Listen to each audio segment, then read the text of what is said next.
கன்னியாகுமரி அணு கனிம திட்டம் குறித்து அமைச்சர் பிரபு விளக்கம் அளித்திருக்கிறார். கன்னியாகுமரி மக்கள் நலனிற்கு எதிராக அரசு எந்தவித முடிவும் எடுக்காது என்று அமைச்சர் தெரிவித்திருக்கிறார்.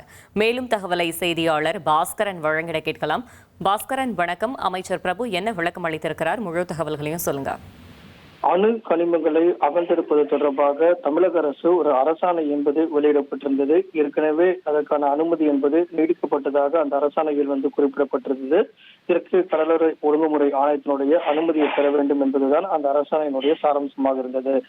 அதற்கு பல்வேறு எதிர்ப்புகள் இருந்தது. குறிப்பாக கன்னியாகுமரி மாவட்டத்தைச் சேர்ந்த அமைச்சர்கள் மற்றும் கன்னியாகுமரி மாவட்டத்தைச் சேர்ந்த பொதுமக்கள், கடலோர கிராமத்தைச் சேர்ந்த உள்ளூர் பிரதிநிதிகள் எல்லாம் கடும் எதிர்ப்பு தெரிவித்தார்கள். இதன் அடிப்படையில் தமிழக முதலமைச்சர் கூட அணுக்கனிமங்கள் அடிப்படையில் எவ்விதமான முடிவும், அதாவது மக்களுக்கு விரோதமான முடிவுகளை எடுக்கப்பட மாட்டாது என்பதையும் அமைச்சர் குறிப்பிட்டது போல தமிழக முதலமைச்சர் விஜயும் ஏற்கனவே தெரிவித்திருந்தார். அந்த வகையில தற்போது கனிமவளத்துறை அமைச்சரான இயற்கை வளங்கள் துறை அமைச்சரான டி.கே. பிரபு அவர்கள் தற்போது அறிவிப்பு ஒன்றை வெளியிட்டிருக்கிறார். அணு கனிமங்களை அகழ்ந்தெடுப்பதில் கன்னியாகுமரி மக்கள் நலனுக்கு எதிராக தமிழக அரசு எவ்விதமான முடிவும் எடுக்காது அப்படிங்கிறதா இந்த கருத்துப்படி சாராம்சமாக இருக்கிறது.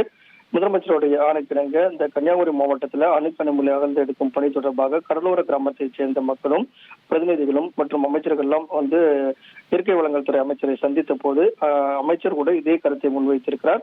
மக்கள் நலனுக்கு எதிராகவோ அல்லது சுற்றுச்சூழலை பாதிக்கும் வகையிலோ உள்ளூர் மக்களுக்கு எதிராகவோ எந்த முடிவையும் தமிழக அரசு எடுக்காது. இந்த முடிவை எடுத்தாலும் அது மக்களோடு கலந்தாலோசித்து மக்களுக்கான முடிவாகத்தான் இருக்கும் அப்படிங்கிறது தான் திட்டவட்டமாக தெரிவித்திருக்கிறார்.